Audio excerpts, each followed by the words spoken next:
a Bíblia, mais uma vez, agora em Gálatas, capítulo 1. A leitura será do verso 10 até o verso 24. Hoje, certamente, nós vamos passar um pouco do horário, irmãos, mas por causas boas, tá? De celebração, de alegria pela recepção, mas também no nosso culto cabe um momento de intercessão. Nós tivemos essa semana muitas perdas envolvendo membros da nossa igreja. Nós recebemos a notícia do falecimento do senhor Gilson, o pai da Cláudia, a esposa do presbítero Sandro.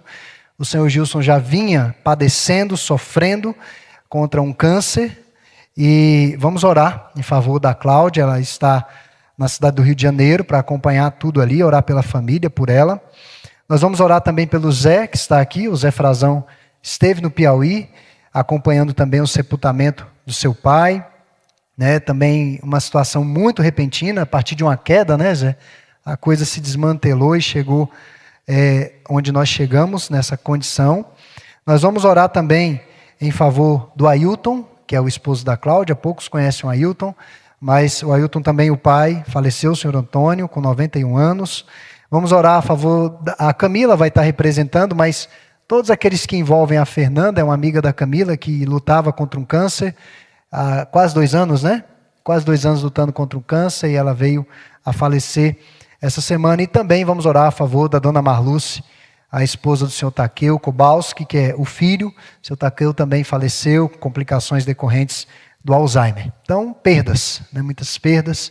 Nós vamos ter alguns momentos aí para orarmos. Eu não vou dedicar momentos de orações silenciosas, mas já vou orar para que Deus esteja promovendo as consolações e rogando as bênçãos do Senhor na exposição da mensagem. Vamos orar.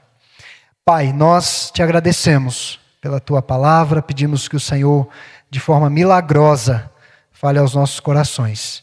Que tu produzas, ó Deus, os teus frutos, os efeitos que o Senhor deseja nessa noite.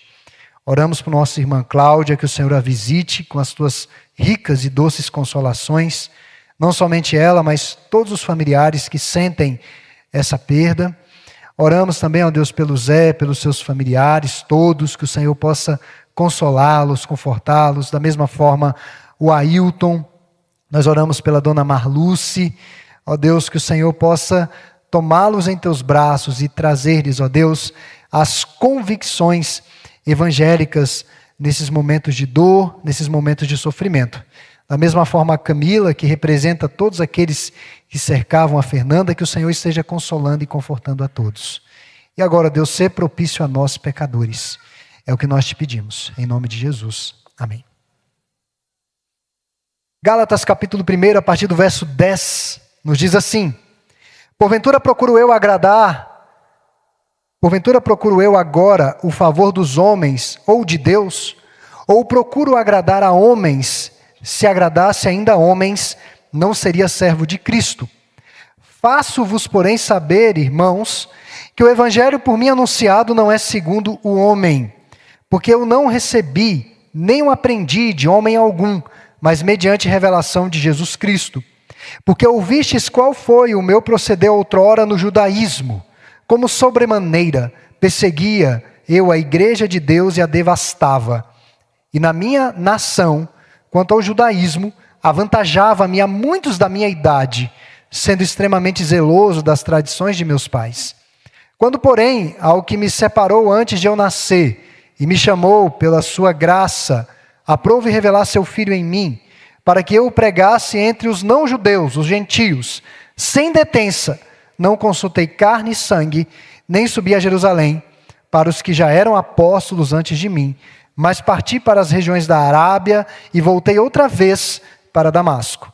Decorridos 3 anos, então subi a Jerusalém para avistar-me com Cefas e permaneci com ele 15 dias. E não vi outro dos apóstolos, senão Tiago, irmão do Senhor. Ora, acerca do que vos escrevo, eis que diante de Deus testifico que não minto. Depois fui para as regiões da Síria e Cilícia, e não era conhecido de vista das igrejas da Judéia que estavam em Cristo. Ouviam somente dizer: aquele que antes nos perseguia, agora prega a fé que outrora procurava destruir, e glorificavam a Deus a meu respeito. Meus irmãos, aqui Paulo começa a defesa do Evangelho. Esse é o nosso tema essa noite, a defesa do evangelho que estava sendo tão atacado, subvertido e adulterado pelos falsos mestres. Meu filho, Rafael, a maioria dos irmãos conhecem, ele é autista. Dentro do espectro do autismo, eles têm alguns hiperfocos, os chamados hiperfocos. E o foco dele não poderia ser diferente, porque foi uma das formas que nós descobrimos o autismo, é carros. Ele gosta muito de carros. Geralmente, a criança que tem autismo, um dos sinais pode ser apresentado, é ela ficar muito na rodinha do carro ali, infinitamente concentrada na rodinha do carro. Mas a partir disso, ele começou a admirar o carro. E tem uma marca, vou ter que fazer propaganda dela, não tem jeito, na Califórnia, fica a sua fábrica, a Mattel, uma marca chamada Hot Wheels, rodas quentes. E desde cedo ele se afeiçoou muito a Hot Wheels, demais. E se você der um carro para ele que não é da Hot Wheels, ele sabe, muito bem. Ele sabe que fica na parte de baixo do carrinho o selo. Não basta a embalagem, mas tem que ter o selo. E recentemente eu dei para ele uns carrinhos que não eram da Hot Wheels, porque eu achei os carrinhos muito bons, bonitos até. E ele não gostou. Ele abriu o pacote e ele já deu uma olhada, não viu lá as rodas quentes, nada disso, olhou embaixo e jogou o carrinho e disse, não, isso aqui não presta não. Ué, mas por quê? Pensei, bom, pelo menos se livrou do hiperfoco. Nada disso, ele disse, não é da Hot Wheels. Esse carrinho não é original. Com 4, 5 anos.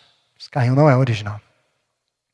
Ou seja, meu filho se tornou especialista em Hot Wheels. Pelo menos agora.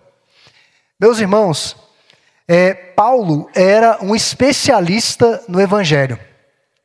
Paulo tinha uma sensibilidade para o que era verdadeiro ou falso no que diz respeito ao evangelho. Essa epístola está dividida em 3 sessões. Nós temos do capítulo 1 ao 2 a autobiografia paulina, do capítulo 3 ao 4 é a teologia que Paulo vai tratar com os Gálatas, e do capítulo 5 ao 6, que é uma parte prática, a ética paulina aplicada àquela igreja. Então, o que Deus faz, o que Deus nos ensina a crer e como devemos viver. O que Deus fez na vida de um homem que perseguia a igreja. O que Deus nos ensina a crer, nós vamos ver ao longo desses meses. E como que Deus nos ensina a efetivamente viver, a aplicar isso. Até aqui vimos como Paulo defendeu a autenticidade do seu apostolado, do verso 1 ao 5. Na semana passada, vimos como os Gálatas se distanciaram das verdades da palavra de Deus, verso 6 ao 9. E hoje, veremos como Paulo defende de forma vigorosa o evangelho. Então, o primeiro tópico que eu quero tratar está bem explícito no verso 10, agradar a Deus ou aos homens. Verso 10. Paulo era um homem, indiscutivelmente, comprometido com o verdadeiro evangelho. Tratava-se de comprometimento, irmãos, de vida e de morte. Não era um comprometimento de assinar um termo que você entra em sites, aceita os termos de uso do site. Não era um comprometimento que você faz quando entra no servidorismo público e tem um código de ética que você assina e diz que vai cumprir seus horários e vai agir da maneira que aquele órgão público espera que a pessoa que está na função reaja. Não era apenas isso, porque essas coisas são transitórias e são passageiras. Mas o compromisso de Paulo era um compromisso de vida ou de morte. Os oponentes de Paulo o acusavam daquilo que eles eram, que é geralmente isso que acontece. Nos acusam daquilo que eles são, demagogos. Eles que eram demagogos, e eles estavam acusando a Paulo de ser mais um demagogo, um embusteiro. Alegavam que dizia ou fazia qualquer coisa para ser popular, para sair bem na foto, para agradar todo mundo, visando auferir lucro financeiro. Ou seja, quando Paulo estava com judeus, ele se comportava como judeu. Quando Paulo estava em companhia de não-judeus, ele dizia-lhes que não precisavam guardar a lei. Tudo que lhe importava era a reputação. Era esse o discurso. Mas não é isso que nós vemos. Isso não está na vida de Paulo. Na verdade, Paulo, quando vai falar sobre Pedro, Pedro teve esse comportamento. Pedro, quando estava com os judeus, todo tranquilo. Quando os judeus não estavam por perto, ele meio que querendo fazer uma média política. E Paulo repreendeu a Pedro publicamente por sua conduta. Ora, meus irmãos, se Paulo tivesse esse comportamento, por assim dizer, político, os irmãos acham que Paulo teria escrito as palavras dos versos 8º ao 9º? Olha aqui. Mas ainda que nós, ou mesmo um anjo vindo do céu, vos pregue outro evangelho, que vá além do que vos temos pregado, seja anátema, maldito, que vá para o inferno, que vá para a condenação, que tenha o pior fim possível. E ele reforça, assim como já dissemos, e agora repito, se alguém vos prega outro evangelho, que vá além do que recebestes, seja maldito, que vá para o inferno. Os irmãos acham que uma pessoa que tem uma fala dessa é político? É politicamente correto? As suas ideias e os seus valores, as suas crenças estão à venda ou estão expostas para serem abaladas por qualquer coisa? Não, de forma alguma.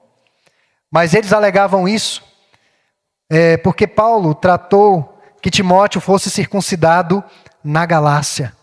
E eles diziam que Paulo fez isso para que os judeus ficassem felizes. Atos 16:3 vai falar a respeito disso. Mas se olharmos para Tito, Tito jamais foi circuncidado. Isso vai estar em Gálatas 2:3.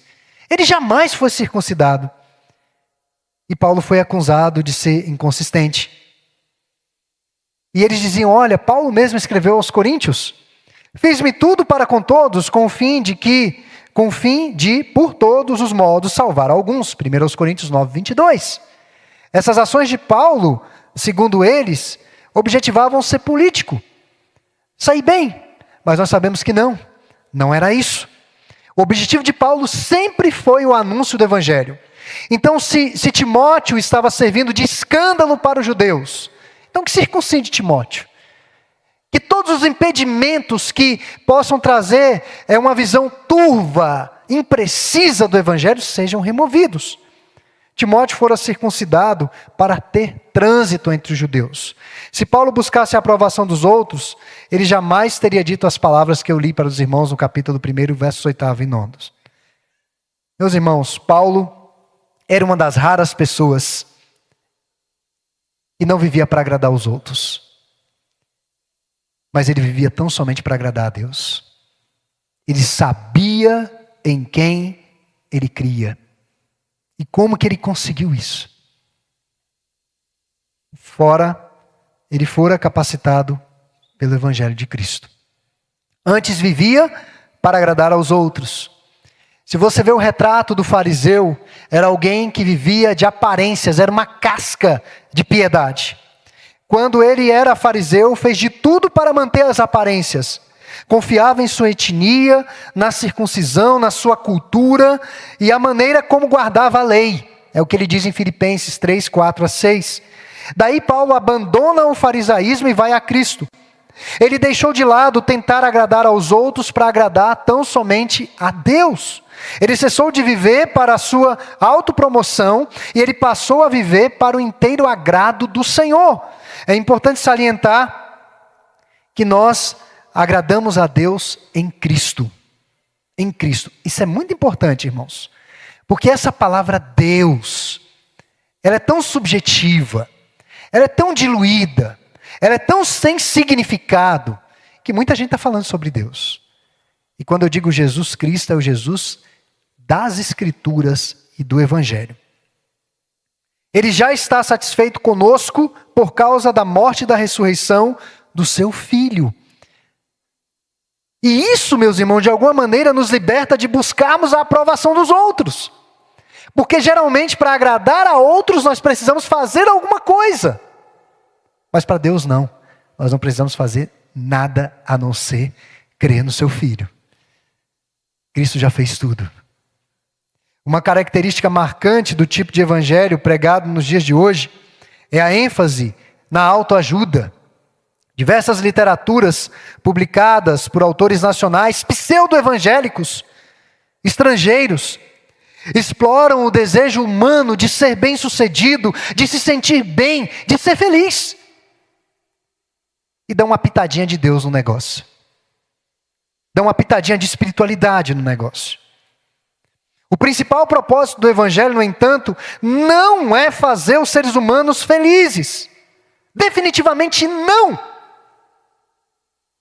Na verdade, a notícia não começa com felicidade, mas com a sensação de condenação, de inadequação, o quão imprestáveis são as nossas obras diante de um Deus santo. É aí que começa o Evangelho. O Evangelho nunca foi pensado para fazer com que nós nos sintamos bem. O autêntico Evangelho de Cristo não diz respeito a colocarmos a nós mesmos em primeiro lugar. As nossas necessidades, os nossos pensamentos. Deus não é gentil. Deus não é gentil.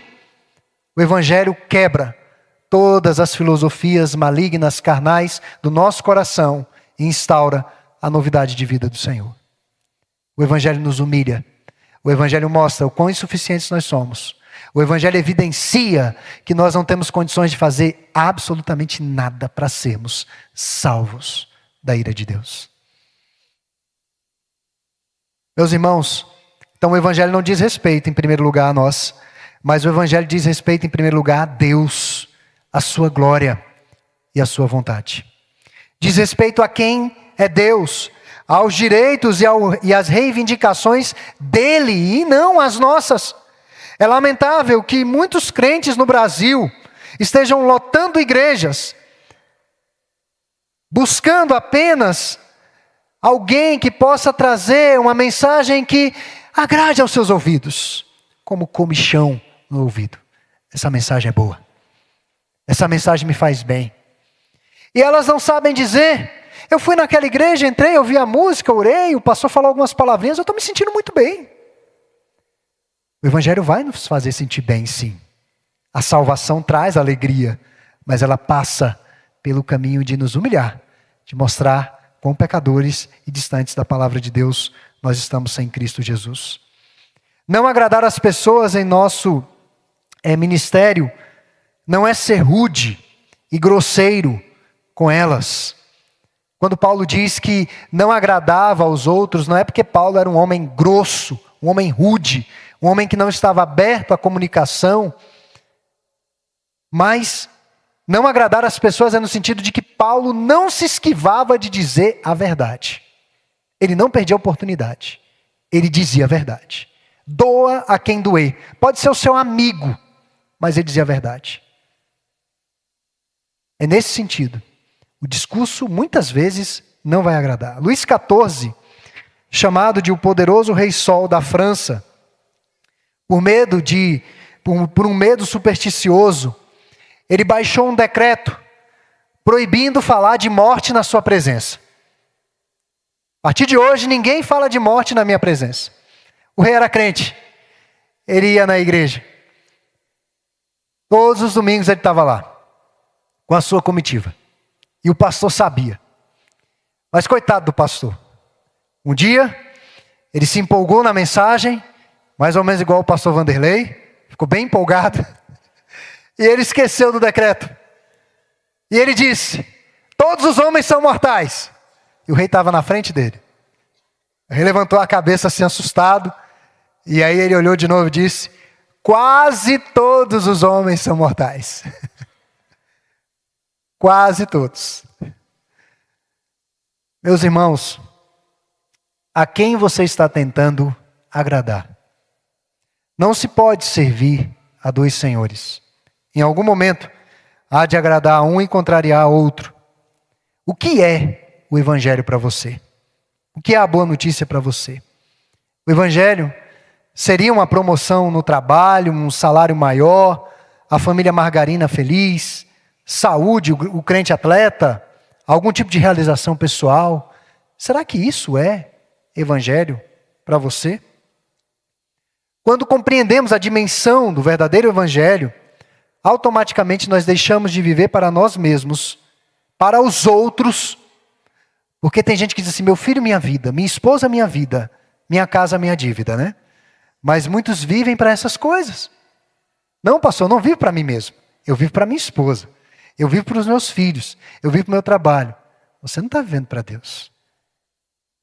Você deixa de viver para si mesmo. Você deixa de viver para os outros, para tentar agradar os outros. Nós nunca conseguiremos agradar plenamente os outros. Nunca. Por mais que tentemos. Por um simples motivo. Nós somos limitados, nós somos falhos, nós somos pecadores. Mas nós podemos agradar a Deus por causa de Cristo Jesus. E é a partir desse agradar a Deus que nós vamos achar o nosso real valor e o valor dos outros. Segundo, com quem Paulo aprendeu esse evangelho? Versos 11 a 12, 17 a 18.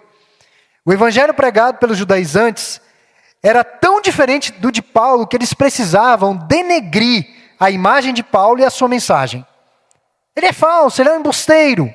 No verso 11, Paulo reforça o que disse no verso 1, a origem divina do evangelho. O evangelho é divino.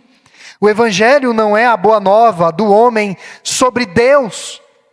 Não é um descobrimento do homem por suas investigações sobre Deus. Mas é a boa nova de Deus para o homem. O evangelho é revelação de Deus a nós. Paulo não aprendeu de homem algum, é o que ele diz no verso 12. Ele não foi discipulado. Paulo não participou de nenhum simpósio. Ele não leu um tratado de teologia. Ele não assistiu alguns vídeos do YouTube. Ele não procurou nenhum guru em algum lugar que tenha um conhecimento diferente, uma gnosis diferente. Meus irmãos, ele aprendeu diretamente do ressurreto de Cristo. Ele nem sequer fora correndo para Jerusalém, o que ele diz no verso 17. Você queria saber da fonte, entre aspas, um apóstolo, vá a Jerusalém. Mas aqueles falsos mestres eram oriundos de Jerusalém. Era um local para receber o evangelho de um apóstolo. Paulo não havia ido à fonte, é o que eles diziam.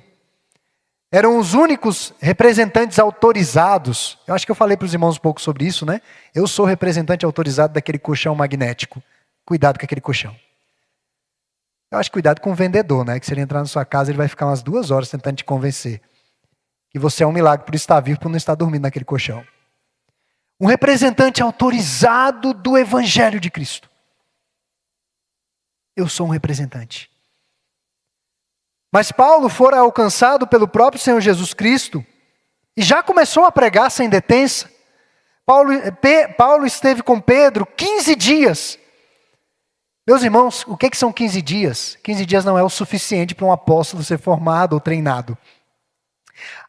Quando ele fala aqui que esteve em Jerusalém para avistar-se, verso 18, essa expressão no grego, avistar-se, dá a ideia de uma entrevista. Uma conversa rápida para tirar algumas dúvidas, trocar algumas ideias. Certamente eles falaram sobre o Evangelho, e Paulo aprendeu mais a respeito da trajetória do Senhor, da sua vida, da sua morte, da sua ressurreição. E Paulo disse que também esteve com Tiago, irmão do Senhor. E é curioso que ele diz que nessa ida a Jerusalém não encontrou os demais. Alguns comentaristas dizem que muito provavelmente nesses 15 dias Paulo não encontrou os demais, porque os demais estavam meio que céticos de que Paulo era um crente mesmo. Talvez era um espião da KGB. Estava querendo reunir os apóstolos para matá-los. Eles não acreditavam muito que Paulo era um crente. Eles ficaram meio ali, escondidos. Mas Pedro era mais corajoso, era mais desbravador. Tiago estava ali também. Ele disse, olha, eu vi esses dois. Estive com eles. Certamente, Paulo aprendeu muito a respeito da trajetória de Jesus com Pedro e Tiago. Mas o evangelho ele já conhecia. Ele não recebeu a boa nova por instrução, porque já havia recebido por revelação. Meus irmãos, quem são os seus paradigmas? Quem são os seus mestres? Quais as pessoas você admira, ou quais pensamentos você admira? Isso diz muito sobre você. Isso diz muito sobre a sua fé. Paulo adorava e amava ao Senhor Jesus Cristo acima de todas as coisas. Ele respeitava os apóstolos de Jerusalém.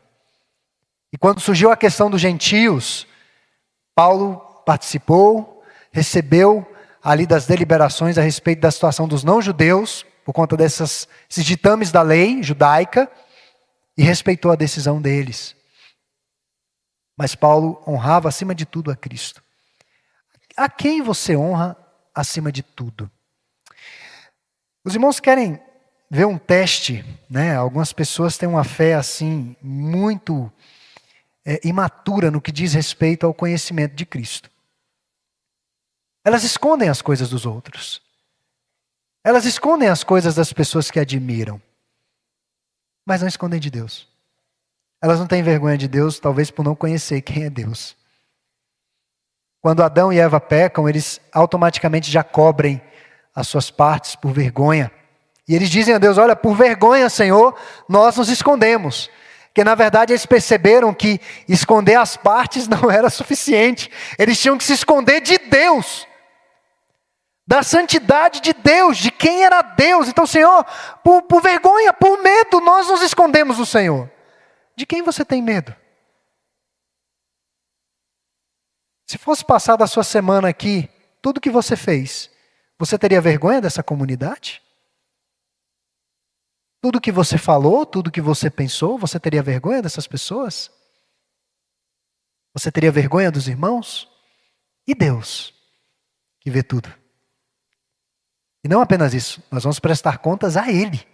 Eu não vou prestar contas, eu presto contas sim à comunidade, sendo membro da igreja, no meu caso ao presbitério, mas eu vou ter que prestar contas a Deus de coisas que a comunidade não vê, que os membros do presbitério não veem.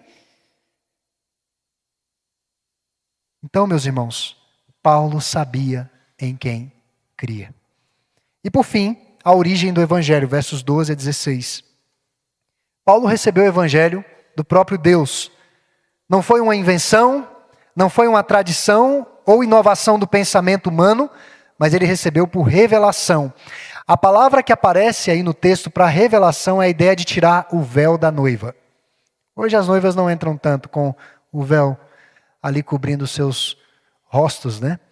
Mas veja que em alguns casamentos isso acontece, mas há aquele mistério para a entrada da noiva. Entra todo mundo, né?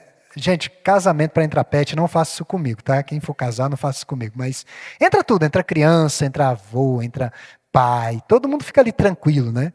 Na hora que a noiva vai entrar, tem aquele suspense. Eles fecham a porta, né? Tem aquela coisa. Agora chegou a hora, né? Foi tanto tempo, às vezes a gente espera 1 hora, 2 horas. Ela esperando a noiva chega, né? Aí ela entra, aí abre. Eu vejo que alguns noivos não reconhecem a noiva. Eles ficam na dúvida, eles olham assim de longe. Eu percebo pelo olhar deles, não reconhecem, irmãos. Eu não sei o que acontece, eles não reconhecem. Mas antigamente era aquele mistério, né? Assim, elas usavam o véu, a grinalda, entravam, aquela coisa. Quando elas chegavam na frente que o pai ou o responsável, o tutor da noiva, entregava para o noivo, aí o noivo tirava o véu. Aí ele ficava ali, né, maravilhado. A ideia de revelação que temos aqui no texto é justamente essa. É remover esse véu e você conseguir enxergar com clareza as maravilhas da lei de Deus. Jesus foi revelado a Paulo. E aqui é exatamente a experiência de Paulo no caminho de Damasco. Não é que ele caiu do cavalo, tá, irmãos? Ele caiu por terra. Ele se deparou com a realidade da cruz e do túmulo vazio. Certamente já tinha ouvido falar a respeito de Jesus, mas o rejeitava, pois a obra de Cristo, aos seus ouvidos, soava como blasfêmia. Mas seus olhos foram abertos pelo poder da graça de Deus.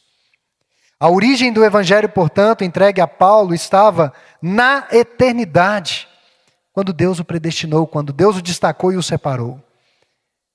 Os fariseus consideravam-se separados tão somente por cumprirem a lei. Era essa a concepção de separação que eles tinham, de eleição. Eu estou cumprindo a lei, então eu sou separado. Deus não separou a Paulo por observar a lei, mas para pregar o evangelho da graça. Chamado refere-se a circunstâncias que conduziram a pessoa ao arrependimento de pecado à fé em Cristo. Esse chamado é sempre eficaz. Deus é irresistível. Se foi Deus, Deus é irresistível. Agora, que voz nós ouvimos? Quem nos chamou? Esse chamado revela um maravilhoso plano da redenção da parte de Deus. O plano especial do Senhor na vida de alguém. E meus irmãos, indiscutivelmente, há um impulso no coração do homem por espiritualidade, por religiosidade, uma busca pelo transcendente que acaba glorificando o próprio homem. Até quem não crê tem dúvidas. Há alguma lei para guardar para essas pessoas? Há algum ritual a ser feito? Há alguma penitência para suportar? Há algo que você efetivamente faz para alcançar a redenção e o sossego de consciência. Você precisa fazer alguma coisa para que a sua consciência, para que o seu coração esteja em paz em relação a essas questões espirituais e existenciais. Imaginam, de uma forma ou de outra, que podem subir aos céus para alcançar a Deus. Mas sabemos, irmãos, que Deus em Cristo é a origem do Evangelho. O cristianismo nos ensina que nós não podemos alcançar os céus por nossos próprios esforços, por mais nobres que eles sejam. Mas Deus desceu à terra em Cristo. Deus entrou na história e no coração dos seus filhos, numa operação resgate. Ele vem ao nosso encontro. Ele sofre as nossas mazelas. Ele padece dos nossos sofrimentos. É Deus quem nos separa desde o nascimento. Ele faz com que todas as variáveis que dizem respeito à nossa vida venham a convergir na salvação. Deus nos escolheu muito antes que pudéssemos escolhê-lo. Foi pela graça, mais do que podemos merecer. A despeito da maneira, Deus nos chamou e mostrou-nos o seu Filho amado. Meus irmãos, nós acreditamos no ressurreto porque Deus nos revelou. Não é possível ainda, ou não é possível, não sei se algum dia será possível comprovar a ressurreição de uma pessoa morta com 3 dias. Não tem como comprovar isso cientificamente. Deus nos alcançou pelo poder do seu Espírito para que crescêssemos nessa verdade fundamental de salvação. A igreja é integrada, portanto, de histórias diferentes, mas com a mesmíssima salvação, Cristo. Ele revelou o seu Filho e nos deu uma obra específica para realizarmos. E aqui eu concluo, irmãos. Qual é a próxima tela?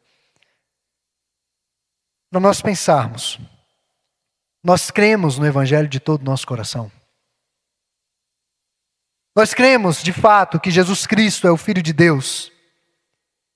E que essa Bíblia que temos em nossas mãos foram homens que escreveram, direcionados, inspirados por Deus.